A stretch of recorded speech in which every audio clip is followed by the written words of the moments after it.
Muito bem, voltamos com mais um bloco do Super Em Notícias nesta terça-feira e hoje vou ter a honra de conversar e conhecer a advogada Kaline Santos, que nas horas vagas também é escritora e ela já produziu este livraço Cantiga de Roda, tá aqui embaixo, é lógico que vocês não estão conseguindo acompanhar aqui, mas aqui embaixo tem o nome dela, Kaline Santos, que já está aqui ao meu lado e vai falar um pouquinho mais sobre esse universo da literatura.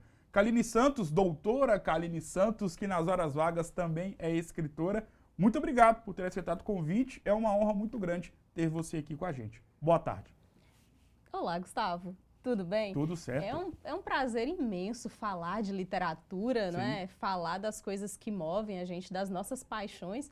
E para mim foi uma honra receber o convite para a gente conversar um pouquinho sobre esse universo. Com certeza. E me explica, primeiramente, como uma pessoa ligada à área da advocacia, do direito, na área da justiça, foi parar na área da literatura? Então, eu costumo dizer que o direito ele é reservado aos humanistas, às pessoas que gostam dessa área mesmo. A gente gosta de gente, nós gostamos de conhecer o ser humano, nós gostamos de conhecer histórias, gostamos de ouvir e de contar histórias. Sim. Se a gente fizer uma análise bem rasa da nossa profissão, é contar histórias. Claro. Nós nos apresentamos ao juiz e contamos a história do nosso cliente, dizemos por que ele está sendo prejudicado e o que deve ser feito para reduzir o prejuízo dele. Sim. Mas eu caí na área da literatura antes de cair no direito. Eu fui formada, eu fui moldada pela literatura mesmo. Comecei a ler muito cedo, a querer contar histórias muito cedo. Então, antes de querer levantar a bandeira da justiça, eu já queria levantar a bandeira de contar histórias. E justamente para a gente poder pegar o gancho nessa parte final da sua resposta sobre o seu gosto pela leitura desde a infância. Queria saber de você como era a Kaline Santos na infância. Sempre gostou de ler, comia livro, como o pessoal costuma dizer. Como é que foi o seu primeiro contato com a literatura, com os livros? Sempre fui rato de biblioteca. Eu sou da zona rural, eu sou de uma comunidade rural muito pequena mesmo. E na infância, a minha mãe era professora. A minha mãe dava aula numa escolinha que o meu avô tinha montado porque no local não tinha escola. Então era bem pequeno. Minha mãe dava aula para os alunos de primeira até a quarta série. E eu não tinha o que fazer naquele intervalo em que ela estava na escola. Então, ia fuçando tudo por ali. Aprendi a ler meio que sozinha, não fui ensinada. E a partir dali, quando eu aprendi a ler as frases completas, eu passei a ler tudo que tinha lá em casa de livro. E aí, livro, revista pedagógica, o que eu achava. Meu pai escondeu os livros, porque eu era muito pequena, eu aprendi a ler antes dos 3 anos. Então, ele ficou meio preocupado, essa menina tá ficando maluca. Escondeu os livros. Aí, eu lia caixa, meu pai tinha uma merceariazinha, eu lia rótulo de caixa que tinha lá. E quando eu passei a estudar numa escola um pouco maior, que aí eu fui para a cidade para estudar o que seria hoje o 6º ano, aí já tinha biblioteca e eu passei a frequentar a biblioteca da minha escola. E morei na biblioteca da escola. Depois que eu me mudei para Valadares, eu morava na biblioteca da universidade também e na biblioteca pública, antes de ir ali para o Centro Cultural, quando era ali atrás, na Pedro II. Sempre fui rato de biblioteca, sempre li de tudo. E muito interessante esse seu relato, porque dá para poder ver que, de fato, o seu contato com a literatura, com a leitura, acima de tudo, é desde a infância. Então, desde a infância até a vida adulta, claro que, primeiramente, surgiu a Kaline, profissionalmente falando, a advogada, a doutora Kaline Santos, mas no meio desse processo surge a Kaline Santos, escritora. E eu sei que você tem 3 obras, uma própria e em outros 2 livros você é coautora, você foi coautora. Conta a história da produção desses 3 livros. Um que é seu, de autoria própria, e os outros 2 que você teve a honra de poder participar. Então, eu, apesar de sempre ter contato com literatura, sempre gostar de contar a história, eu não escrevia, não mostrava as minhas coisas.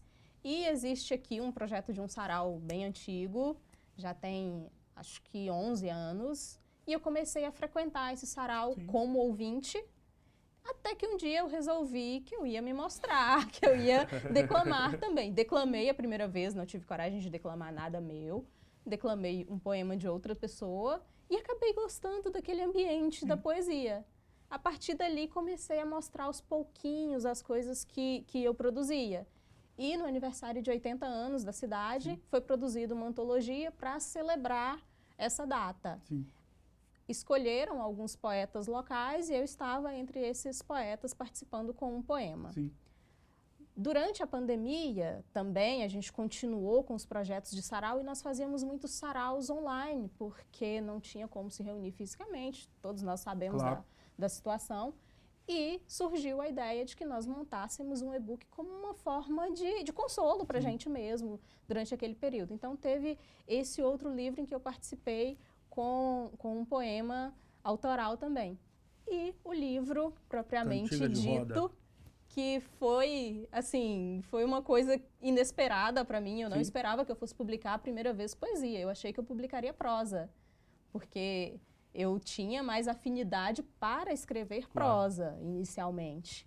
Mas o envolvimento com o sarau, com o universo poético, acabou fazendo com que eu me dedicasse mais à escrita da poesia e surgiu o Cantiga de Roda, publicado aí em 2019, mas lançado só posteriormente por conta justamente do coronavírus, que nos impediu de fazer muitas coisas. E eu queria saber de você, e eu acho que é um ponto até importante, porque você está inserida profissionalmente na área da advocacia, na área do direito. E nós sabemos que todos os advogados, eles precisam ter o hábito da leitura incutido dentro deles, porque nós sabemos que o curso de direito, e ainda na faculdade, mas principalmente já na vida profissional, a leitura é de suma importância, porque você precisa argumentar, você precisa contra-argumentar diante de um juiz, lá no tribunal, e eu acho que a leitura ela está muito ligada à questão do profissional que você é, já que você é uma advogada. E você conta com esse aliado, né, com esse alicerce, com essa base de sempre ter o contato, de sempre ter tido contato com a leitura, com a literatura. Quanto que é importante essa junção da advocacia e também com a leitura. Sim, nós somos senhores e escravos das palavras. As palavras são o nosso instrumento de trabalho e para que a gente possa fazer bom uso delas, a gente precisa de um arcabouço técnico, obviamente, mas a gente também precisa de bases humanas. E a base humana vem muito da literatura para nós. Literatura, em qualquer que seja o gênero, é contar a história, é contar a história das pessoas que estão ali. E nós conhecemos muito da sociedade na qual nós estamos inseridos, do tipo de pensamento vigente. Nós conhecemos muito através dos livros, e os livros nos fornecem vocabulário, nos fornecem conhecimento para além do conhecimento puramente técnico-legal, nos fornecem uma desenvoltura ao falar que talvez nós não adquiríssemos sem esse apoio literário. E quem lê muito tem mais facilidade na hora de escrever uma petição, por exemplo. Se você não lê muita coisa fora do seu ambiente técnico, você vai ficar repetindo ali as mesmas expressões, tem que ir as no Google mesmas toda hora, coisas. lá, sinônimo de palavra tal, para poder achar a diferença. Sim. E quando você tem esse apoio literário, você tem facilidade para encontrar palavras que queiram dizer exatamente aquilo, sem se valer dos chavões que cansam. Se cansam você que não é do meio, cansam quem é do meio também, que lê aquilo todo santo dia. A pessoa vai passar os olhos ali e não vai dar a menor atenção. Sim. E lendo a gente aprende a contar histórias, Gustavo. Com certeza. E como eu disse antes, a nossa profissão é contar histórias. É contar histórias e convencer o outro de que a nossa história é que se adequa ao regimento legal. Sim. E isso é muito mais fácil quando você já ouviu um monte de histórias de outras pessoas, contadas de diversas formas, em diversas linguagens, para diversos tipos de público. E nós vivemos, infelizmente, num país onde o hábito da leitura é pouco cultivado e pouco inserido na cabeça de todos os brasileiros. O Brasil, o povo brasileiro é um povo que lê pouco. E você consegue ver esse tipo de situação e ver essas pessoas que estão inseridas nesse contexto de não ter a leitura como um hábito principal ou um dos hábitos principais no seu dia a dia, quando você conversa tete a tete. Quando você tem um contato pessoal, você vê que a pessoa ela não possui o vocabulário adequado para uma conversa formal. É claro que informalmente todos nós podemos conversar um com o outro, porém, formalmente, quando você vê que a pessoa não tem essa capacidade de conversar de forma formal, é porque ela não tem o hábito da leitura. Você, como uma escritora e uma pessoa ligada a uma área profissional totalmente voltada, na maioria das vezes, com a linguagem culta, com a linguagem informal, como é que você vê esse cenário?